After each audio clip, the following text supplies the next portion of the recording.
Gather, veterans. It's time to join the fight. The long war begins.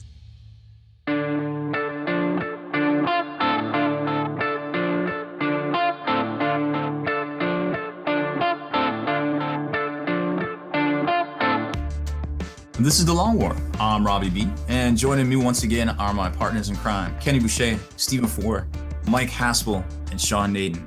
What's up, guys? Yo, dog. Yo, what's happening, everybody? Salwe, everyone. Hey, everybody.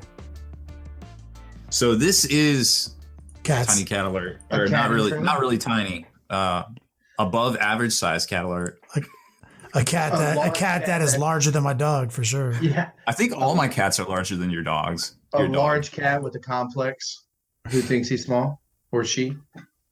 I make a joke. I was like tiny, because her head and her feet are like smaller than the rest, like proportionately smaller than the rest of her.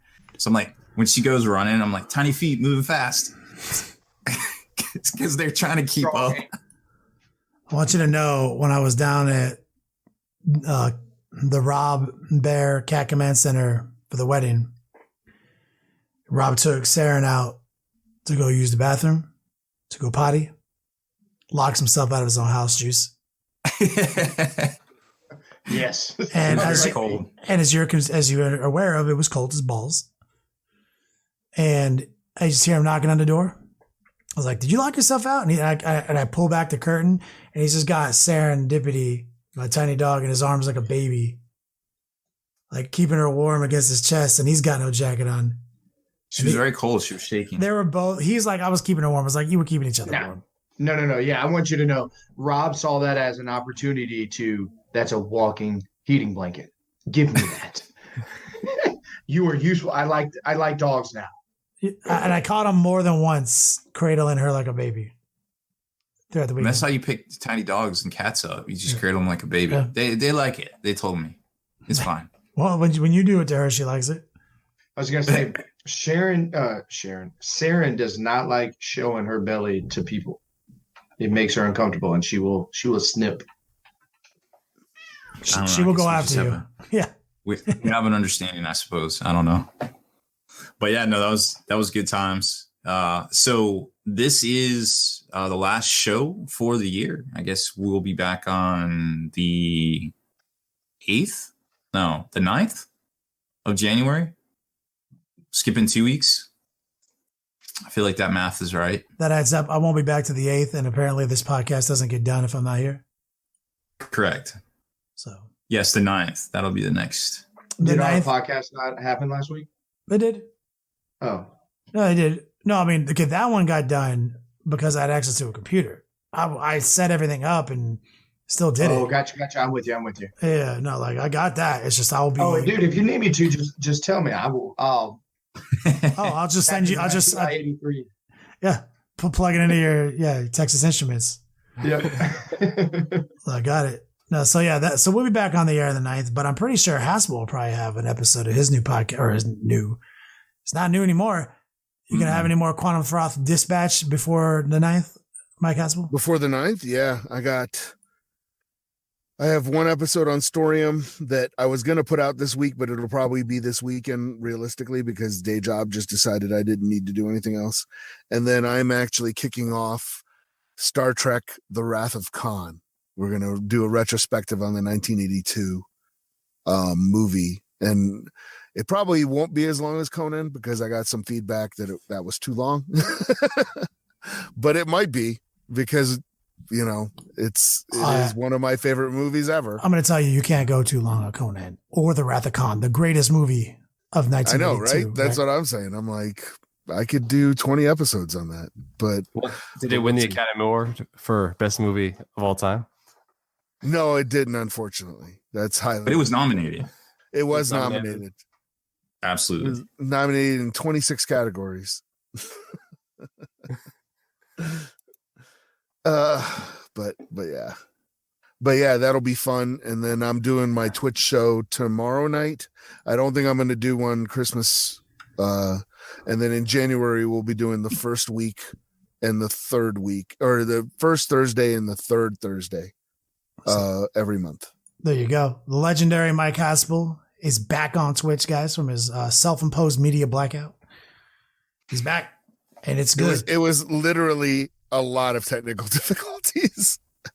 That's what kept me from being on Twitch, was like, oh, I'm going to do it from here. And it's like, nope, bandwidth problems, computer problems, all kinds of stuff. Even when you check your show, like I always check my show before I go. Everything was working fine. I went live. The bottom fell out. Now, that was that day that Twitch was rolling out with their new like across the platform VIP program.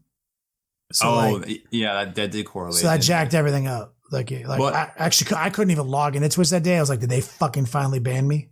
I was about to call you guys like, y'all need a job. Nah, it was fine. We just had a hot reboot in the middle of the show. No big deal. We never have technical difficulties on any of our channels. Speaking of PSAs, public service announcements, obviously now you know that we're off the air into the 9th. That it won't be a lonely step to beat, a beat to step to, as it were, because Haspil will still keep you guys going. But in line with that, LVO right around the corner, meaning Long War Doubles right around the corner, meaning we have to get that packet done, meaning we have not at this moment, at this juncture. It's okay. We're on it. We got the legendary financial CPA of Next Level Gaming Corporation, Arthur, in the house, helping us with a brand new spreadsheet, and Alan Marshall from Feast of Blazes, you guys remember. So we got a new spreadsheet going, Haspil. So we're going to take the fail rate out of any type of internet app-based technology. But that takes the pucker factor out and all the stress. Yeah. Why would you do that? You specifically asked me to do that. That was like your one thing. Yeah, let me tell you how pale I got when that app crashed, like right before round one. I was like, this is the greatest app ever. Oh my God, this is so easy. And then we're like walking back. Haspil's like, hey, yo, come here. I was like, yo, what's up, dog? He's like, yo, this shit crashed. He's like, so I feel like we just keep walking and we just go home and they don't have to know. I was like, I'm just gonna go to Portillo's. And then people were like, he's not coming back. It's like, nope. You guys at lunch. So what we're trying to do is, because Mike Haspil inspired us to, we're removing that. But you guys don't really care about that. What you care about is the packet, the player packet. So I think we mentioned it, but the guys and I have talked. I talked with Alan, who's going to be like sort of the new pseudo Mike Haspil, not a replacement. You can't replace the legendary Mike Haspil, but because of work and duties, he might not be available to us in the same capacity he has in the past. So Alan, no stranger, also Colorado boy, stepping up, no stranger to the scene. Colorado's coming strong with IT 40K guys. Yeah, they don't play, and he's out here with me. So we had a couple meetings, we're working on it, and that's when I talked to you guys. So we're going 70-30, ladies and gentlemen, 70% hobby score, 30% battle. After now 3 years and all these primers, we determined that 50-50 is not enough. And we even said that. We caveated this whole thing by saying it's ridiculous that we're doing 50-50 when 99-1 is the real number. Okay? And your real beat slab, 99-1. So we're going to make this concession at 70-30, 70% hobby, but we're going to be tweaking it. We've realized now after a couple of years that the subjective scores like player police comp and sportsmanship, aka pervert opponent, they're weighted too heavily and in the hands of the players. And that's always been a big point of contention in the history of hobby scores. So we've flipped it. We've always had this kind of bullshit theme score that now we're going to retool. I'm going to be using and calling upon the master himself, Rob Baer, to help us with the theme rubric, because nobody knows that theme better than Rob Baer. So we're going to have a brand new theme rubric out for you guys in January. Theme will be the number one score of the whole packet, bruh. It's objective, pseudo, because it's going to be a rubric that we score you on. So that's the more objective of the types of scores. Number one score, max theme score, is equal to a max battle score, ladies and gentlemen. That's sick. That's huge. I also like the fact that it's professionals, aka, and also non-biased people are doing it, because sometimes like all you got to do is hear the word of your opponent and you're like, pressured, maybe I do give it to this man. No. Right. And that's why I say it's pseudo non-biased. It's pseudo objective. It's pseudo objective. Right. It's as objective as it gets. And we're gonna have a rubric out there. And the reason theme is the number one score is because it don't matter how good you are painting or playing, you can achieve theme. There ain't no excuse for not achieving it. Right? I mean, everybody's supposed to have 3 color minimum. That's painting. That's a different rubric. Theme. Right. But what I'm but you don't, I don't like. Let's say you broke both your hands and you fucking got them amputated or some shit, or you're wearing 2 hyperbolic chambers on your hands because you're a hand model and you can't paint. From the 1984 Sears catalog. You know what I'm saying? Yeah, exactly. You know what I'm saying? Like, let's say you're David Duchovny from the movie Zoolander, as we're discussing. That's the callback. Let's say that. I don't care. Theme. You can achieve it. So theme is the number one score. It's equal to a max battle score. The second score will be painting. We're going to be expanding the rubric by at least 50% because even Adepticon realized the painting score is not enough. We need to make it bigger because a lot of times now you get 3 people who max out the painting score, but one of them clearly is the winner, but that's not how the scores reflect. We're going to be modifying it by 50%. I'll work on that. I'm going to get Rob and all his gangsterness in on the theme score. That's the 2 big things you guys need to know. Those are the 2 biggest scores now. Juice. It's huge. No, that's big because especially this LVO is going to set the table for the girth, length, and width of what Adepticon doubles is going to be. So the concept of having all these guys in the same room and small check marks, this and that, like, winning and dick stomping is not going to win you this event. You need to know it now. You need to know it in the future. You have got to put the time and effort into it. So Chapter Approved is out. Don't waste any time. Start getting in and out because it's going to be an amazing event. It's fact. So people are asking in chat. So this LVO, it's I feel like you could probably still get in because LVO, they've got infinity room on Sunday. Mm-hmm. Yeah, the doubles. It's infinity. So we got 200 signups right now. So it's already one of the premier events in the United States at 200 signups. So the packet's coming out soon. So here's some points me and Sean talked about earlier today. Sean, break down these points for these, ladies and gentlemen. Some two major things we discussed earlier in tactics. What did we discuss? Yep. Thank you for your professionalism. Yep. So we discussed that these are 2 separate 1,000 point detachments. So you refreshed? Oh, right. Yeah. Now I remember. Thank you. So you got to remember, if there are 2 separate armies at 1,000 points, that the rule of 3 is now the rule of 2, but you each have it. So it's really kind of the rule of 4. And the other thing you have to remember is that an 1,000 point army only has 2 detachments, not 3.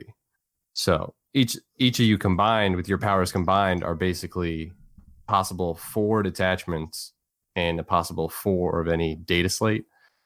But each person can only have 2 and 2. How many warlords do I have? I'm probably gonna go back to our original literature, which is you both have a warlord because you're 2 separate armies. I've had this discussion with Alan, and this is the discussion right here. He said, "Could you both have Rabute Gilliman?" I was like, "Fuck yeah." He's like, "But," I was like, "You're 2 separate armies. I don't care." He's like, "Cool. But like, what about they're going to get docked on theme?" I was like, unless they come out with the Bridge of the Enterprise, and this force with Gilliman is all black with mustaches and beards, and this one isn't. And then you all have Star Trek uniforms on and tricorders for your literature. You know what I'm saying? Like, you can sell me on that, but like, you might get jacked on comp. Haspil, what do you think? I would give those guys max theme points for doing that. That if one of their Ultramarines forces was from the mirror universe, I'd just be like, okay, that's legit. Okay. So that is a unicorn. So that's a unicorn, right? So that is the max pinnacle. I'm gonna play devil's advocate here. That's what happens if it's less than that. Even one notch less than that on theme. It's got to go from, oh my God. Yeah, so I'm here to tell you, so you're going to get jacked. Go to a 0. You're going to get jacked. Not everybody's going to get the top tick. Right. No, the top tick is like saved. It's special. You get jacked. No, that's the thing is, like, now that we're 70-30, I feel empowered to go back to our day 1 rules. That's what we were missing. Like, if you want to bring double Gilliman and you think you're going to dick stomp your way, guess what? A max battle point is the same as a max theme. That's the gap. So you can go and you can dick stop everybody with your double Gilliman's list with your 0 theme and 0 con score. You actually can't even get in the top 30. Yeah. You know what I'm saying? So Agreed. The only thing, and this is so amazing what we do on the podcast and webcast and even just talking, because a lot of times it's just a lot of open discussion. I agree with that and I'm with it. But simultaneously, the concept of field badges is still a thing. So I don't know if I like the concept of 2 warlords. I agree with you. But the thing is, think about we're talking about polarized elements here, right? We're talking about the extremes. I don't even want. It's really easy to be like, but what's the worst thing you can do? We don't even know what the best thing you can do is for theme, because I'm concerned with the theme, guys. There might be some double warlord theme out there that I haven't thought of because I'm not in a narrative play, that I don't want to restrict that, right? And it's up to you guys. Sure. The whole point of the Long War doubles is about the social contract, and it's about you guys taking responsibility for your actions, right? We're barely policing you. The scores will police you. We empower, and we have the least amount of drama out of our events because most people understand this. So I will be shocked if anyone shows up with double Gilliman anyway, right? Or double Warlord Castellan anyway. But if they do, this is not the right event for you. And you'll probably drop. Like, I'm not going to lie. You'll probably drop. Yeah. Like, you're quickly going to max your first round opponent probably, and then wonder why you're, 110th. Unless your shit is that beautiful, and unless this and that. So the only thing that I will say, ladies and gentlemen, once we hit the Long War doubles on all its form and fashions is greater than any year that it's ever been. So don't think that you can be caught slipping by losing that 30% battle points and just win on the back of your hobby theme and everything else. You are going to win this event. You are going to have to be the trifecta, the trace winners. I was going to try to come. You did it. I think you did. You wanted, what can I say? But you aren't going to be able to sleep on any one aspect of the game. You will have to win almost, not even get close to. You will probably have to max battle points. You will probably have to max theme. You will probably have to max pain. Be considered in the top. With 70-30 now, that means that now you can get your battle points. That means, okay, so with 70-30, it's crafted. We thought about it a long time. But in previous years of 50-50, everyone who won it, max battle points. No way around. Max battle points, for sure. Now, you might actually not have to max battle points, right? You can win. You still probably have to win your games, but it probably won't have to be pure 35 or 38 point wins or whatever it is. You could just win them all. But that's huge, especially if you're so weighted on the theme and battle, because the reason why is the number of people has almost doubled. The rounds have not. Every round matters. So it's really huge whenever you're saying that you're potentially leaving points on the table from battle point wise, considering you've done all your legwork and all your homework, getting the theme and the pain and all these things in the right direction where they are. So with the numbers doubling, you got to realize that you have to capitalize on everything, not just battle points, not just paint, not just theme. You got to do all your legwork before you get to the tournament on maxing out the theme and the paint, because there's nothing that you can do while you're there.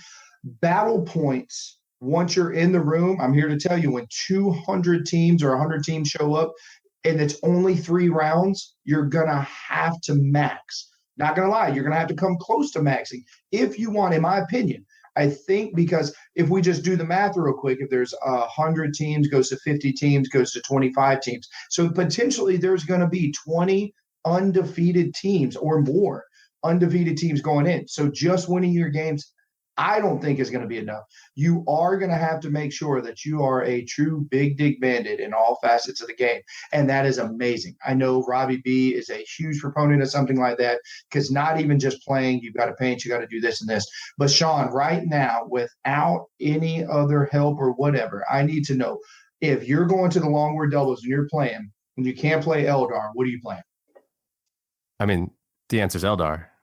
F, got it. A, B, C, D, F, got it.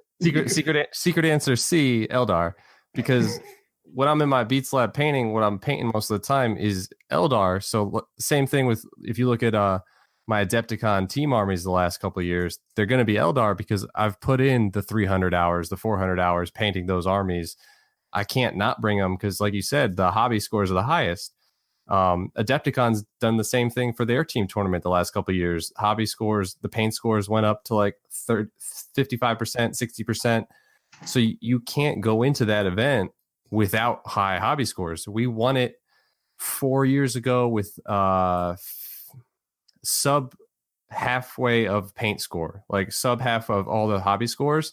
And we literally big dick banded, killed everybody, got like the highest battle score of all time and won it. Fast forward 2 years, they doubled the soft scores because they didn't want that to happen ever again. And I was like, okay, cool. This is the new parameters. Now my paint score needs to be twice as good, 3 times as good, 100 times as good. So that's what I concentrate all year on for that event now, is painting the army, because you can put in all the hours. That's why I was up till 5 a.m. the night before Adepticon doubles, up in the hotel room, still painting with, because I needed every point I could get going into the event in order to win the event. You heard it here first from Sean Naden. Use your large dick not on the table, but in the beats lab to win 40K. I mean, every tournament has its rules. If they come out with the rules ahead of time, like this is, it's a 70% hobby score. Put in the 200 hours. Put it in every hour you have, every free moment you have to get that paint to. I mean, literally, my Eldar army had 1,001 5-color gemstones painted with the gloss on the whole army. I made Klaus and his gigantic thumbs do the gloss coat for 5 hours the night before the event. He was like, why do I have to do this? I was like, because when that shit pops, when the judge walks by and is like, how many gems are in this army? And you're like, 1,000. There's 1,000 gems in this army. Yeah. I have to admit, like, Comey, you did your thug thizzle on that WebGate, whatever portal and the gem. Like, it was unbelievable. But I do want to go ahead and throw it out there for anybody who doesn't know. If I'm not mistaken, Sean, when you guys won that back a couple years ago, your theme was America, if I'm not mistaken, right? Well, there were 3 Americans and Max the Canadian, and it was crazy. I thought our theme was cool. I mean, the paint job was not up to Max. Did it really like in like a 2-week period? So I understand. But it was like red, white, and blue Eldar. Mm-hmm. Like it was American Shield Eldar. So you did have the weight of top hats. Uncle Sam hat. But Adepticon actually doesn't reward that kind of theme, and so I've moved away from that in the last couple of years, because I thought it was a cool theme, but you get sub 50% theme score for that army, because they really want you to be taking something semi-related to the actual. They want the narrative. That's team spirit, and they always have a checkbox for that. Yeah. I was just being facetious on American. I was being slobby. Drinking American with it. No, yes. We thought it was cool. We thought we had a cool theme. We would get theme points, maybe, and paint points, and we got slammed on it. So I was like, they really do. I mean, and that's, again, that goes back to picking up on your audience and picking up on your packet. And you got to understand that a Adepticon theme, it needs to be related to actual fluff to get max scores. So that's what we do now. We'll be more open ended, and our packet will support that. Just to advance the narrative.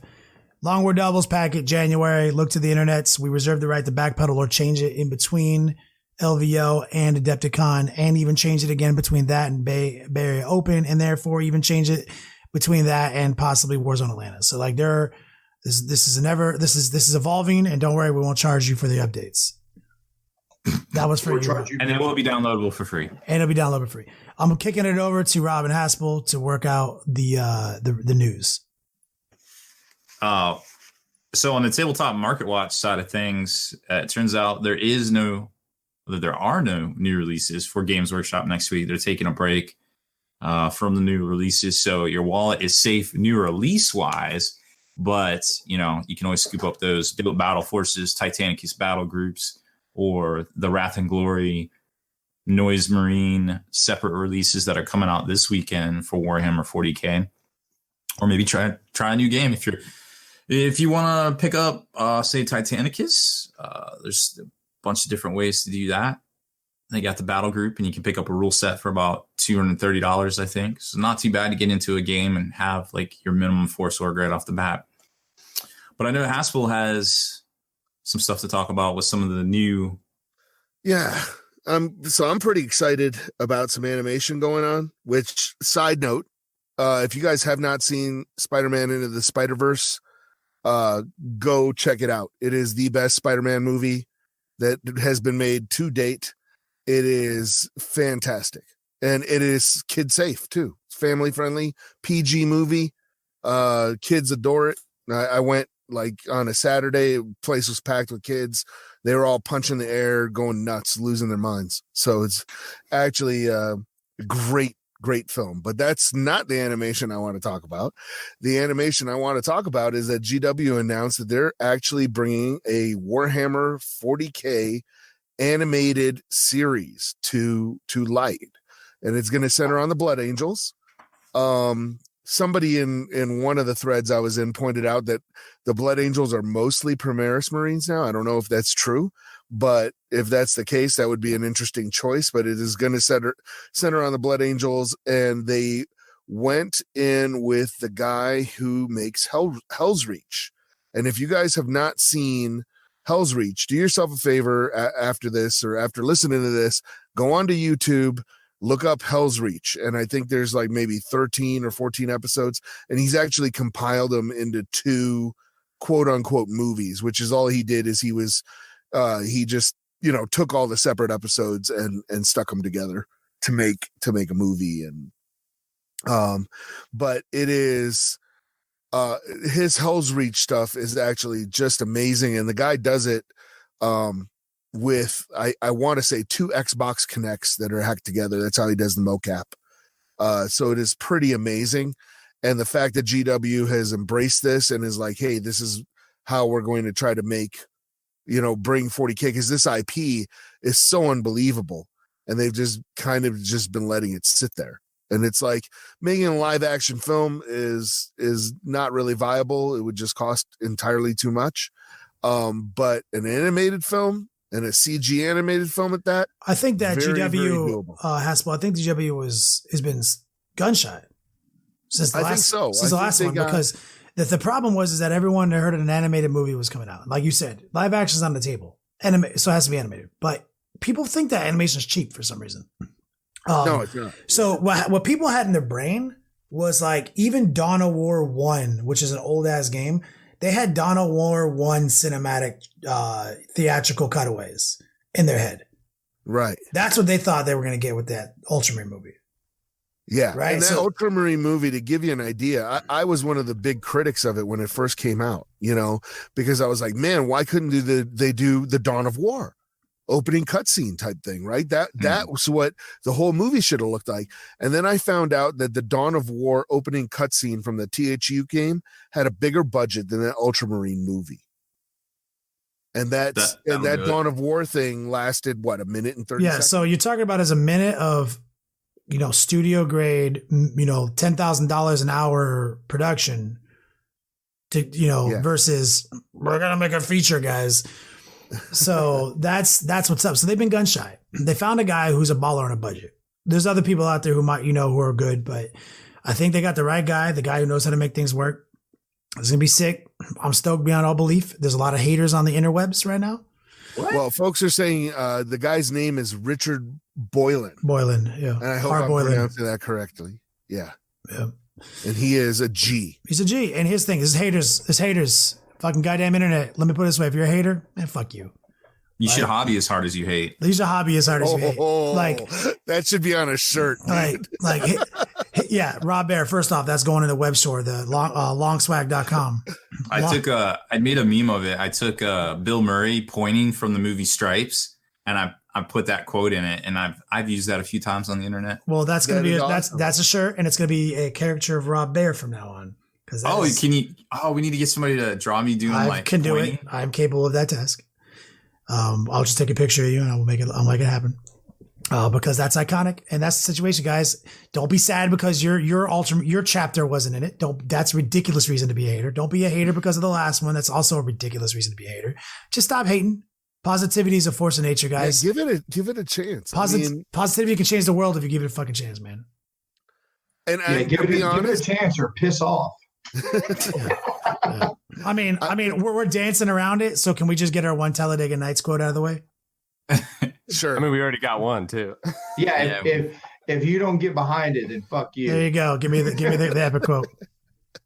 Yeah, and I'm honestly surprised that this did not happen. To be honest, I figured that it was going to be inside 6 months of Space Marine, the THU Space Marine game coming out, I assumed that inside 6 months of that coming out, somebody was going to remake that Ultramarine movie using all the models and assets from that Space Marine game. And it didn't happen. And I was really surprised. I was just like, somebody, who's into the whole Machinima thing didn't do that. I'm impressed that no one did that. Yeah, I'm stoked. Get stoked. Trust me. It's way more fun on this side. Perpetually stoked. Look, guys, we did a giant size X-Men edition style podcast last week. I wasn't here for it, but I'm feeling better now. I'm really stoked on today's content. We don't have the same type of episode we normally have. But I feel like we did I think it was a 2.5 hour show you guys did last week for us. Yeah. It was long. Yes, solid 220. It was strong. It was length and girth, as Juice put it earlier. But we have a good show today. We're talking about all the shenanigans that just dropped. We're not even going to do a commercial break. We got new stuff coming out for 2019. As a matter of fact, I got a sticky note here. It says new intro, 2019 new commercials, call Mike Haspil to voiceover, all sorts of stuff. So we're going to fuck the commercials right now. You guys know the legendary sponsors, people that we work with. So we're going to go right into winners and losers of all this content, this glorious content that has just dropped. I'm being positive about it right now because there might be some salt in a minute. Well, it's winners and losers, so there's going to be winners and losers. So don't get it twisted. Can't talk about this objectively without talking about the losers. So I'm gonna look at my little sticky note right here. Winners. I'm gonna start actually off with Sean. Awesome. Sean, do you remember what your winners were? I do actually remember what my winner was. All right, please. I had 2 winners, but they're semi-connected. I really like what happened to demons, specifically the Slanesh side.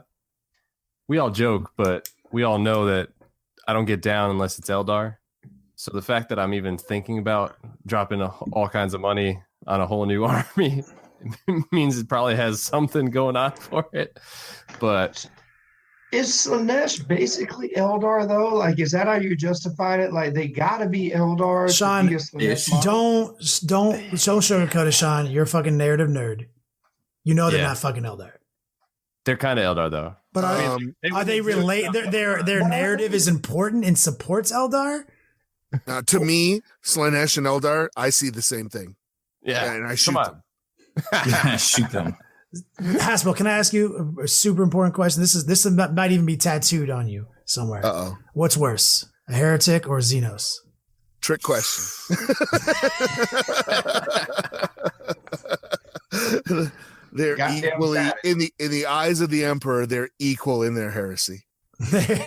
well said, Commissar. That is actually tattooed on his body. Every breath drawn by Xenos filth is a crime against mankind. Oof. God. Now we know where Haspil lives. I didn't make that up. That's out of the books. Good Lord, sir. Yeah, that's some crazy but you stuff. committed it to memory. I did, because it was still hardcore. Space Marines are the good guys. Yay. Yeah. Keep thinking that. So, Sean, why specifically are these demons so good in your opinion, and why are they winners?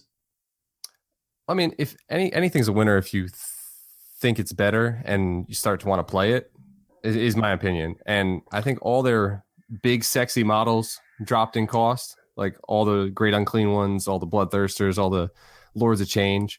But every time a Demon Codex comes out, I immediately go to the page with the Keeper of Secrets, and I'm like, can I play with a Keeper of Secrets or 2 or 3? And I feel like their point cost is now dropped to the point where I think it might be possible. It's so funny that you bring that model up, Sean. I'm sorry to interrupt you. That is literally my favorite demon model. Maybe not even just because of the skull, because I just got so behind when I got in demons. It was 69 demonettes, right? 14 fiends of Slanesh, 2 Keeper of Secrets. Like, I went all in. This was in 4th edition, where you had to break your demon detachment down, whether you're gonna, take your primary or secondary and roll off for it. What came in via deep strike. So yes, please, for the love of God, my brother, please make the Keeper of Secrets work. Now, hopefully they drop a sweet new model sculpt because all the other ones have a sweet new model sculpt, and there's some new Slaanesh models coming out. I will get on that demon train if they make a new sweet sculpt. And because the chariots all dropped in points, like literally every Slaanesh model dropped in points. I don't think there's one that didn't. And they're all cheaper. They're all fast. They're all sexy. I think the chariots look super cool. It would be fun to paint a bunch of them and just run around the table. In that army, if you go mono god Slaanesh, you ain't got no guns. You know that tickles me. So No. Does that mean you're sick playing demons, or does that mean one god? Oh, one god. Oh, got it. Okay. Theme all the way. There you go, Sean. I sit in beat slabs with single brigade Slaanesh lists flying on my pieces of paper because I don't get down with Battlescribe.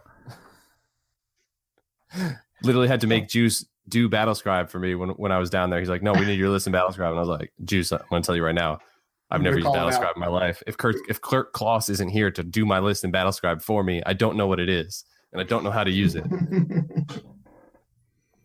Facts. Kirk Claus, lacrosse champion. Lacrosse champion of water polo. Yeah. Large hands. So I was like to give him shit. Haspil, give it to me. Your winners or winner. Finally, you get to say it. You finally get to say this. So my sister, that's the winner. The sisters. And I think they win obviously across the board because finally they don't have an index entry anymore. They have an actual beta codex. They've always been borderline viable in 8th edition, but you don't see them because the models are so expensive. I think you're going to see a lot of proxying between now and 2019 Q3. You know what I mean? I think they're very solid right now. I still don't know if they're top tier on their own, if we're talking mono build, but then I might argue that no mono build is probably good, except maybe orcs now. But yeah, sisters are the clear winner across the board. They're very, very good. I'm excited about them. I'm itching to get back on the table. The only thing that I really kind of didn't like, and this is something that I've been asking for since sisters were a thing, is I want and this is just a personal thing. I want my penitent engines to not be heavies so that I can take my penitent engines and my exorcists too. And I understand that there is a detachment that allows me to do that, but it doesn't really work out. So it's like, a lot of the elites choices that are there, I wind up not using them. So I'm like, let me just put my penitent engines in elites and we'll just call it from an efficiency point of view. You're like, I'd be shit. You might end up just taking that Vanguard attachment with penitent engines in it. Yeah. So it's like, but yeah, this is a long-standing discussion you've had with me that admittedly holds up less now with the way detachments work than it used to. But it doesn't change the fact that it's embedded in your core. No, but they finally have, really, they have some decent stratagems. They retooled the Axe of Faith. I wish the Axe of Faith were better. But they're not awful right now. And they're just essentially an extra ability. Now, granted, you don't get the psychics, so you have to deal with that. But overall, I think the sisters are pretty good for a beta codex. And unless somebody comes up with something super broken, I don't envision this changing a whole lot. Yeah, no, and we talked about it earlier in the webcast. Big shout out to subscription. Subscription. Viewer from Australia brought up some interesting points. Some mad combos. Some 120 sisters, all Seraphins with a 3++ and vulnerable save because the Saints bubble, the Warlord trait bubble, and the innate +1 to the Shield of Faith ability from the Seraphins. Some real strong shit. That also means the rest of your hobos get 4-up saves. There's a lot of shit going down. This army now has always had DPS sort of in its backfield. Now it has tank ability and DPS ability with other stratagems for 3 CPs that let you share your active faith as aura effects. It's going to be powerful. We only just cracked open the book, but damn, it's looking good. Yeah, and I wish I could do more due diligence on the sisters. I'd been waiting for this for so long, and unfortunately, I just have not. Work has just been killing me, so I have been able to just snatch a little. I've been reading it at meetings when I'm on telecons and stuff, so it's not the best analysis I could give, but yeah, it's really really cool. Somebody in the chat just put exorcists are toughness 8 and can get the 4 in Vol 2, and I'm like, yeah, that's there's a lot of stuff in here that's actually very very cool. Seems good. So yeah, because exorcists have the shield of faith rule, so it's like, yeah, you can make an exorcist, which is D6 basically. It's not quite las cannon, crack missiles. Yeah. -2 D6 damage, right? Isn't that what it is? And it'll wreck your face, and they're real hard to kill now. It's just like, I'm just gonna park this cannonist back here like I always do, and now this is happening, so it's just like, it's awesome. All in and around the face, right in the mouth.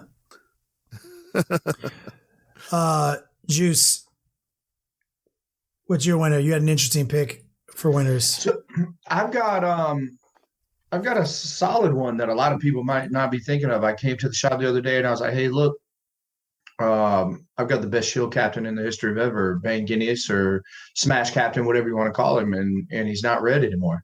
It's Black Templars. Black Templars, I feel like, with the Vigilist book, became a absolute winner. What they received is a Smash Captain. You put him on a bike, you give him a Thunderhammer Storm Shield, or you put him on a jump pack, whatever the case may be. Let's start talking about their buffs. Blood Angels is obviously the best. The reasons why you see Bane Guineas left and right is because not only is the Thunderhammer the same as everybody's, the Storm Shield, the jump packs, nobody gives a shit about that. Everybody gives a damn about the buffs that you can give them. That's how come the Blood Angels reign supreme. So let's start comparing. Black Templars, for free, get to reroll charge distances. Come to find out, that's a relic trait that Blood Angels get. Similar. Warlord trait from Black Templars Vigilist book. +1 attack, exploding 6s. And let me just say that the 6s exploding are the good exploding 6s, where when you roll one, it counts as 2 automatic hits, not you get to roll an additional hit.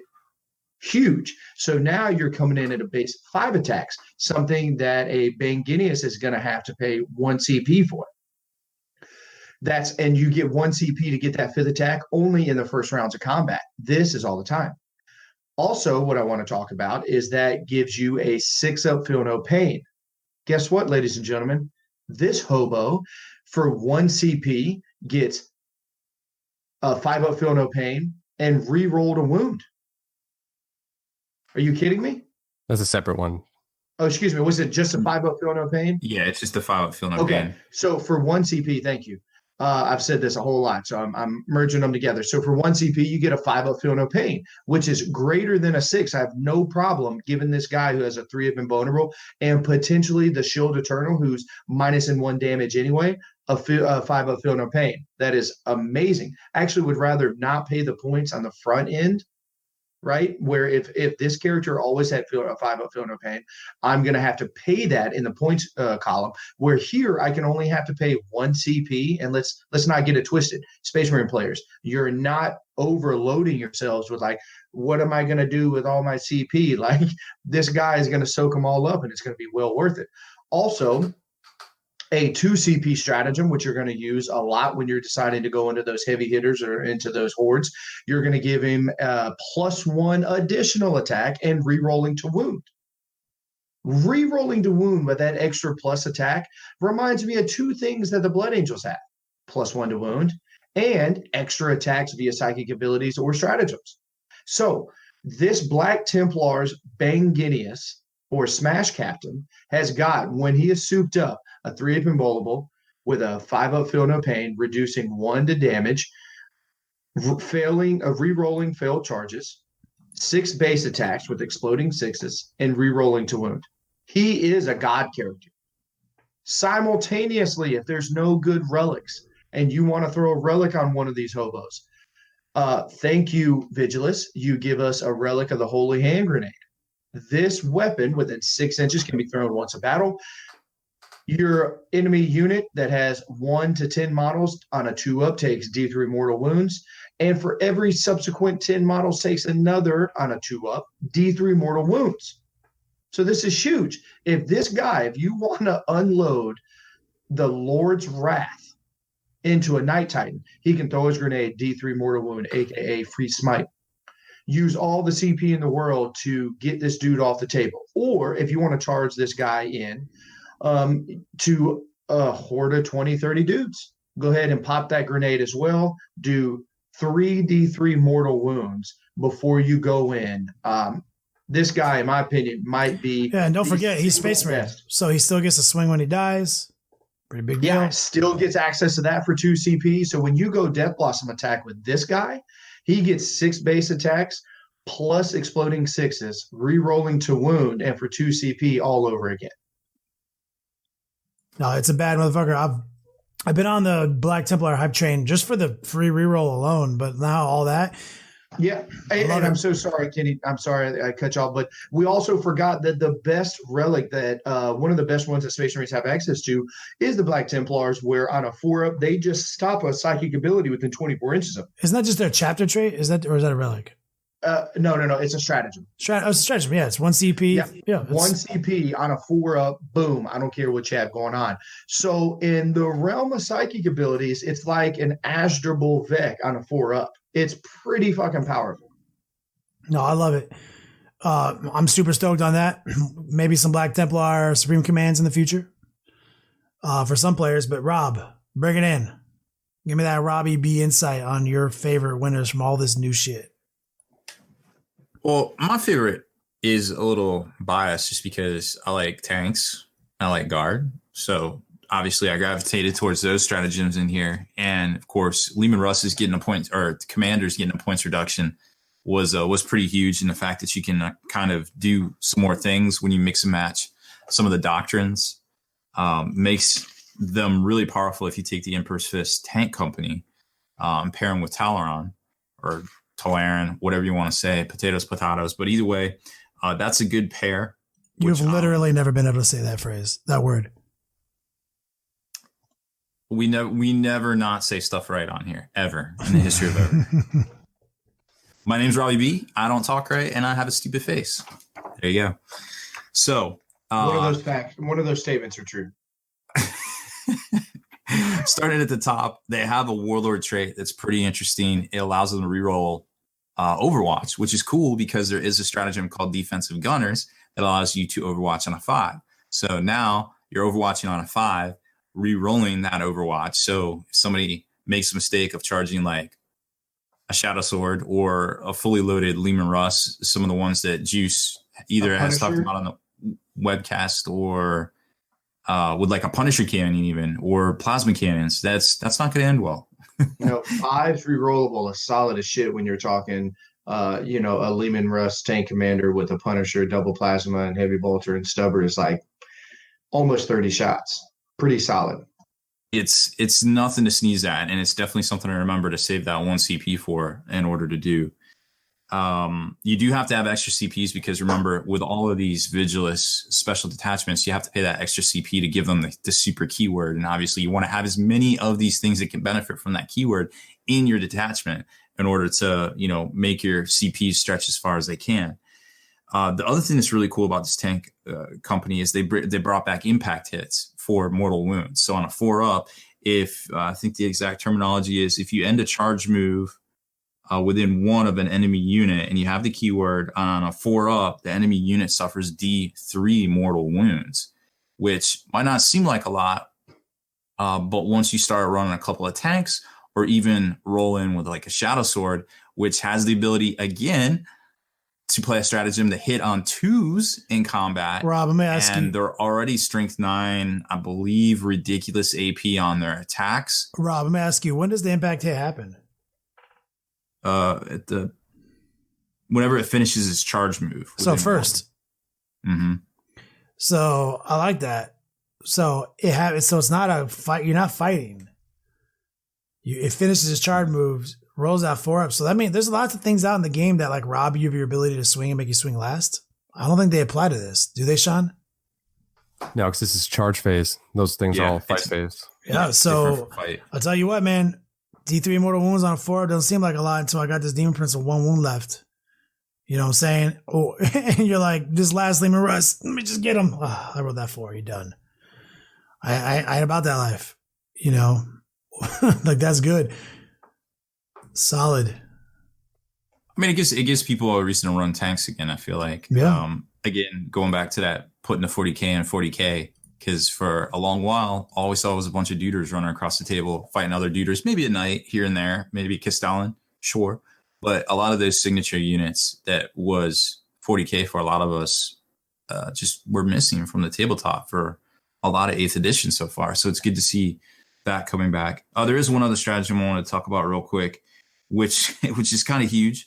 At the start of your shooting phase, you can pick one of those keyword units, and it can shoot its turret weapon twice, no matter how far it moved. Remember, normally with Grinding Advance, Lehman Russ only moves 5 inches, I believe, and it can fire it twice. Now you can move the normal 10 inches, fire twice. There's other stuff that we may have talked about in the webcast. I forget exactly when we talked about it, but that doctrine that I can't seem to pronounce correctly ever in the history of ever, if you take that, you can also do an order where it allows you to continue to move at the end of your, before or after you shoot. So you get a free advance basically. And it takes away the penalties for -1 to hit for heavy weapons. So when you combo, the obvious choice here is with a certain doctrine, but you can still have some fun with, Cadians or whoever. It's just cool. It's fun. And I think, it'll give people a reason to dust off their Lehman Russes. I like to see 40K go back to a sci-fi IP. Lots of tanks make me happy. No doubt. But as we discussed, you can't have winners without losers. So, I honestly, I don't have a whole lot of losers, air quotes, for this content here. I mean, yeah, you could say demons maybe got a little bit nerfed or whatever, but I think the one thing I didn't exactly. Demons or chaos? Chaos Space Marines or Renegade Astartes, whatever their official name is. The faction formerly known as Chaos Space Marines. The one thing formerly known as cultist spam. Yeah, which was formerly known as Fore deployment, which was formerly known as Ford operate. So formerly known as Alpha Legion spam. It just keeps regressing. We could go through the last year and a half. I can't really get behind, and I like that it's in here, but I don't understand. You told me before the show that you thought a loser was Farsight. Yeah, that's what I was just getting to. I don't understand the Farsight Conclave. It just seems like the same way it was before, but they put it into a nice, neat little detachment that it's 11, 20 points, and you pay for it, and now you get these negatives of strats or command points. And I'm like, why would anybody? I mean, it's cool that it's in there, but it just doesn't seem like, it just seems a little out of place in here. Like almost like, hey, maybe you should just put this to the front of the book and made it open play. I don't know. Yeah, I don't know that there was a ton of clamor for the 8. I mean, they existed for basically one edition, 2. They were popular in 6th, and I don't really know that any. Maybe they were tower players emailing GW like, bring back the 8, bring back this, So if it was, then more power to them. Then they can use it now as something, and it's cool. But I think it's costed basically like the Forge World big demons. Like it's costed to the point where you really aren't going to play it, except when you're like, I really want to play with that. Right. Obviously the Farsight, players are happy about it and stuff, but I don't think it's really going to fire those, I need to like go buy a bunch of suits and play this army because, it just seems out of place. I can't exactly explain it. It just seems out of place, but it's cool to put it in there, and, solid to GW for putting it in there and, giving people the option. Yeah, because it goes against a lot of their other policies in terms of codexes where they're not giving you rules for things that don't have specific models, because none of those models, aside from Farsight, have specific models. They're just regular kits where you pretend it's a different kit. So, and they had gone away from that in a lot of the other books, getting rid of characters, like cutting Vect and the Baron from Dark Eldar years ago because they didn't have models. So it's a surprising turnaround for that. So maybe they will bring back some of our favorites. I mean, will abandon Keeper Secrets if Vex comes back. all this hype for the Keeper Secrets instantly dead to me. Instantly dead to me. Yep. Speaking of that, Sean, give me speaking of Dark Eldar, what's your losers? Well, I think the Dark Eldar are losers in terms of the print schedule that we've talked about for GW, that if this book went to print 5, 6, 8 months ago, depending on what their print schedule was, and so a bunch of the new codexes like Knights and Dark Eldar and Harlequins weren't included, this left a lot of those Dark Eldar units that aren't seeing the table not getting the points reductions that you are seeing for other codexes, because there are a bunch of cool units in Dark Eldar that are basically borderline unplayable, like a lot of their close combat stuff, like Incubi, Hellions, like sweet models that GW makes. And I mean, the whole Dark Eldar line is gorgeous. I love it, every bit of it. And I'm not complaining in terms of the codex, because you can make a lot of strong builds with Dark Eldar. The Coven stuff is great. I love witches. People really like their Cabal stuff, but there's a bunch of units in that codex that are just not good. Mandrakes. These are kits that GW has made that are gorgeous. They are might be the single best unit that they've ever made. Like, they're gorgeous models. Yeah. The Incubi sculpts, the Mandrake sculpts, they're just amazing. And I'm sure they're sitting in containers in GW warehouses because they have never been actually good. And I question that. That's a good point, because it does talk, it's skirting the subject of the digital release versus the physical release that we have talked about at length on many occasions. You guys know how we feel about it. And if you want to know more in detail, we do a after hours version of this podcast. If you're listening to this on your drive to work, you might want to check in to our paywall, not to preach a paywall, but you'll give us that money on that paywall, longword.net. I think we went hard on some after hours on that subject. But let me kick it over to Juice. Juice, near and dear to me.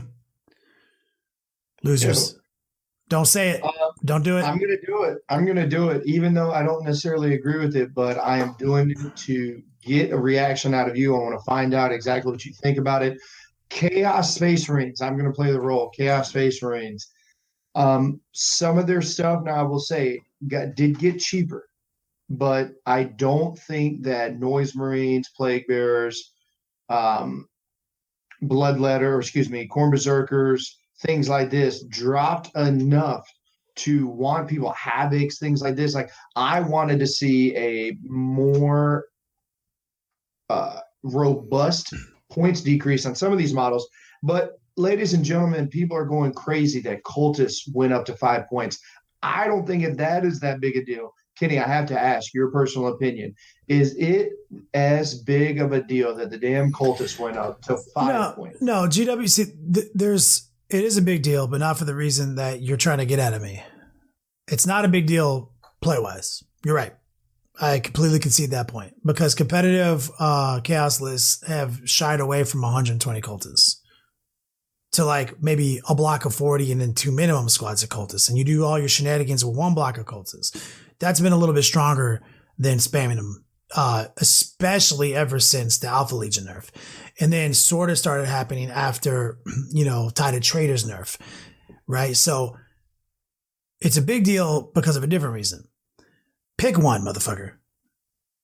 We're going to change the points. We're going to change the rules. Cultists have now had the best strategy, one of the best strategies of the game, one-time use, right? Then one of the best strategies of the game, Fort Operator, completely changed. So we already got changed twice. Brought us into compliance. We can't do our tricks. We can do our tricks have been changed. We are literally shifty ass, sketchy ass traders, right? We do our thing. Maybe the right answer would have been to adjust the keywords a little bit, because if, like I said, if you want trash to be trash, maybe they shouldn't have access to things like, what's the best one in the game?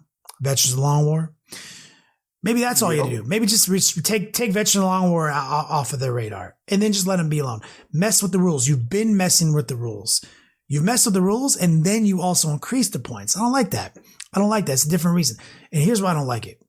Okay, I don't like it. That's obvious why I don't like it. But here's why it's a big deal, to go back to that. I don't like you using my boys, my number one peoples, right? I don't like you using them as a scapegoat, as a sacrificial lamb. I feel that it's a sacrificial lamb.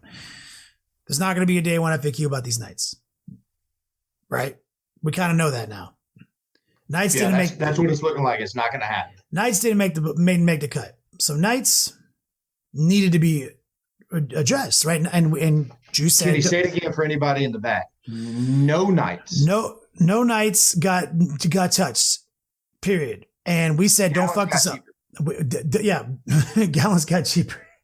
So, knights are a problem in not like a game, not every way, but like if we talk about balancing competitive play, they're a problem. They have elements to them that make them troublesome. That can be easily remedied.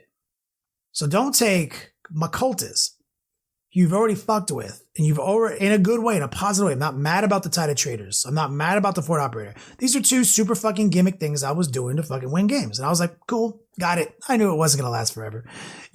Wasn't mad about that. That made sense to me. I could even get 100% behind a Veterans of the Long War rewording to not work on them, or maybe their Adeptus Hereticus keyword modified. I can get behind that, because you know what? They shouldn't be getting access to that. I can get behind that. But don't sit there and put a little blurb out on your website that says, we're looking at really popular units across the board, and we're going to give them point increases when we're seeing the same unit being used over and over again. Like cultists, for example. Therefore, cultists are going up 1 point. Don't hit me with that. And now give me a day one FAQ for knights. I talked about this with my boy Wyatt Turk, aka Jack of Close Painting. We talked about this. We got heated about this. Try to set in my shit. And I'm right back to it. Here's the thing. You picked a unit that you knew nobody was buying, because nobody buys cultists. They convert cultists. They use their guard that they have, or this box of dudes on their shelves. Nobody actually buying cultists. You picked them out. You thought you were being clever, and you said, see, we're going to pick popular units and change their points. See, we're doing it. We literally did that. And then this $170 kit over here that people are buying is immune. And there's not going to be a day one FAQ, and you're going to definitely not mess with it during the holiday season. You know what I'm saying? I was like, come on, man. So I went on for weeks, Kenny, weeks and weeks and weeks leading up to this FAQ. And so I would be remiss. I wouldn't be me, who I am through and through, if I didn't say exactly how I felt.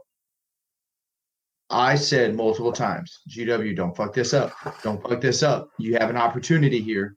Do not point this damn Castellan to 800 points. It's not worth it. Don't do it to your fan base. You didn't fuck it up and move it to 800 points. I have been, just so you know, I'm sure I was in a minority, but I wasn't the only one. I was play testing my Knight Castellan list, or a list that had it in it, and I was play testing him at 725. And you predicted 665, I believe, was the. So I felt happy with 665. I wouldn't spend a point more than 735. Now, Austin Wingfield will tell you, somebody who I talk list with all the time, he'll tell you right now that I probably would have went to 785. But that's where I was in. I said, I think the sweet spot is 665. That is from its cheapest configuration. That's about a 78-point increase. So I feel like that is a quality jump. And then for the next FAQ, or the next point change, you can kind of make it from there. It's not a knee-jerk reaction, but it does make people think a little bit when you're talking about adding 78 points or 80 points to something. Can you put a pin in that for 1 second? Can I bring Haspil in this discussion? You said something to me that's, I'm calling Haspil out. I see him looking. You said maybe go up real high and then let's tune it back in. As a military historian with a master's degree who's a literal rocket scientist, isn't that like how they walk mortars in? Like, sort of, yeah. Don't they like go extreme? Well, artillery. All right, so don't they like go real extreme and then dial it in? Like, isn't that like real life? Yeah, but I don't know if that applies to points costs. I mean, if they do it in real life, in life or death situations, why couldn't we use that tactic? So I think if they went so extreme that they overpointed it and they brought it back, is they've already shown that with Gilliman and the Saint and everything else, they're not going to do that. But I think a points increase is. GW, I know that it might have seemed with how I was pressing you for the last 6 weeks of don't fight this up. Don't you put my Castellan that I'm so in love with and so many people are to 800 points. It's not fair. That's not right. If you outpoint this, the game is not going to be in the place that it needs to. This model keeps a lot of things at bay.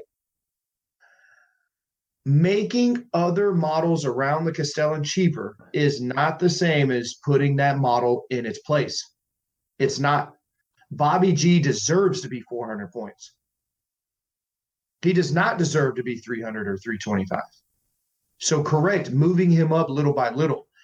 I'm not going to say that I'm looking a gift horse in the face because I am playing the Castellan. I am one of a bunch of people who are. So I love the fact that my Castellan is 593 points the way that I get him out because I love those 4 missiles. I don't think it's right. I think the Castellan should be 665 points. I think that is a fair number. I think that puts it in line when it kills 400 points turn 1. It feels a little better because this is an almost 700 point model. He has 28 wounds. I'm just over and over. He should be 665 or in that realm. So I'm not going to say that you blew it. It's not that level. You didn't make the damn thing 800 points. But I would not be me. We would not be who we are if we didn't say leaving it alone is not acceptable. I think it's almost playing the model. I think it's almost worse. Like I think it's almost worse because I think it's indicative of their trend. You know, like you're right. I don't know. Don't price it out so your fan bases don't feel cheated, right? Like you definitely don't want people to feel cheated by a purchase. Sure. You know, but also you don't want to be, as a game company, you know, completely motivated. Well, I would have to admit, GW, this is the first time that they have turned a blind eye. Tell me another thing that's come through the gaps. Is a Storm Raven not an expensive ass model? And they changed the hell out of it. Bobby G is not necessarily a cheap model. The Saint and the Triumvirate, that's not necessarily a cheap kit because that was the only way to get her before, right? And they kept moving up on her. So I don't know if necessarily, I don't know what it is. I think maybe, obviously, GW listens to us. They listen to me in their meetings. They're like, yo, is Juice really going to be this pissed at us? Fine, we'll leave it alone. We don't want to hear this shit for the next. Oh, this is your fault, Juice? This is literally my fault. I'm sorry. Everyone. Juice can take it all. He's the guy. Direct all your hate mail to Juice. To me on why the Castellan didn't move in points. But, you know, again, I'm not trying to be that guy. If everybody's like, you bitch about not going up, and then it does move up. I care about the game in front of me, okay, instead of the game that I'm playing. I care about the game as a whole. I do believe any unit that is overbearingly good, I'm talking about overbearingly good, like a damn Castellan, should never not be touched in some form of fashion. It doesn't set a good precedent. It doesn't set a good look. It doesn't set the game meta where we want, because still being 593, 3 Castellans with the Loyal 32 is still a list. You can make those Castellans in a mixed attachment, 1 Raven, 1 Crashed, 1 Mordian. You can go double Castellan and a Gallant, still have room for Brigade. You can go a Castellan and triple Gallant and still have room for the Loyal 32 plus tank commanders. You can do all these things. That's not necessarily what's good for the game. You know, and saying the fact that things went down in points, guess what happens when you told me that Land Raiders are 190 points now, and someone's going to take 1 or 2. If I decide to put my Castellan on the board, I don't care if he's 593 points or 800 points. You might as well have no Land Raiders. They don't, like, it's that powerful. There's not many things in the game that can do that. Not even, for example, Sean's Harlequin bikes. 14 Harlequin bikes you have to put in position. You have to kind of do some things. You do have to have movement. You got to have, I mean, there's things in play here. A Castellan just says, we're free, you're dead. Agreed. All right. I triggered the chat. Haspil, save me. Oh, well, it turns out there's some like infantry people and scouts and stuff in the chat, and your fire analogy was not correct. I apologize for my crude analysis and my poor use of Haspil as a prop to get my point across. I hope you will accept that apology. And I threw a disclaimer in the chat. I was like, I was 13 Sierra, which is 13N now, 13 November now.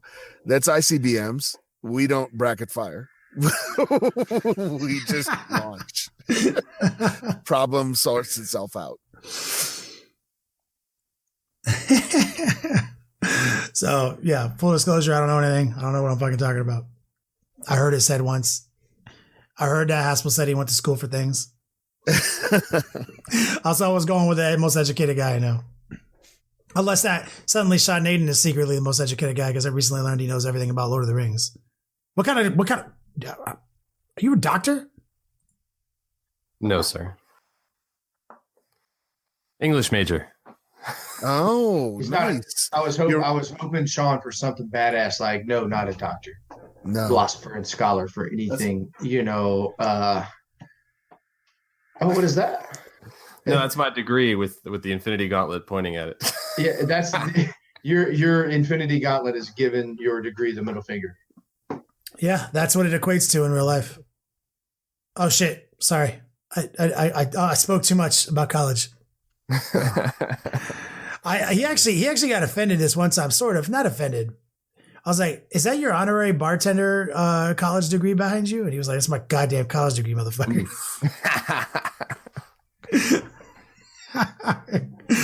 Bartender school. I was like, "Damn, it'd be really cool if you went to bartending college." Cool for you. Oh yeah, terrible for you, obviously. Terrible for me. Winners, losers, concise. If you guys want even more detail, listen to the last episode. If it's the first time you listened to us, or you missed last week, or you downloaded it and saw it was 2.5 hours and were like, what the fuck is this? 2.5 hours, amazing show. I listened to it when I edited it. I stayed up late and edited it because I couldn't be on the show. And I was like, damn, these guys broke it down. You guys killed it last week. But I have to admit, once we get on a roll, it's hard to stop. Mm-hmm. Length and girth wise. Rob, would you agree? Once it touches the lips. What part? You're gonna have to sell me on this because you've taken it from a metaphor to literally assault.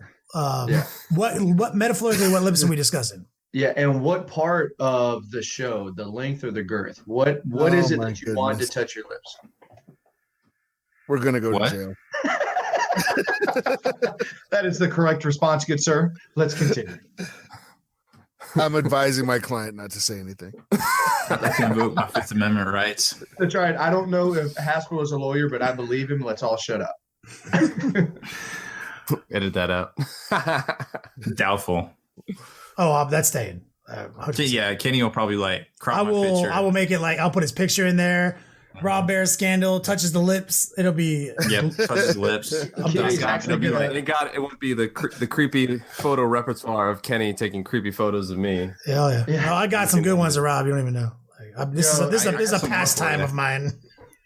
This is awesome. Kenny's gonna edit in Rob answering the questions. Oh yeah. What part of the show is touching your mouth, the length and girth, in Kenny's best Rob voice? Penis. Why don't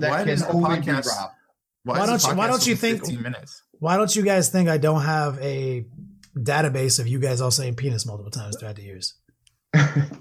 It's not. Why would I have to make this up? That's a good point. I have literally everything. Anyway, enough of that. Now we talked about dicks. We haven't talked about poop today. Oh, we did. Coast Commanders. We talked about poop in the after hours. So we talked dick, poop, Talladega Nights. Check. Winners, losers. Rob, anything else? I like Lamp. I like Monster. I like Haspil. Take us out of here.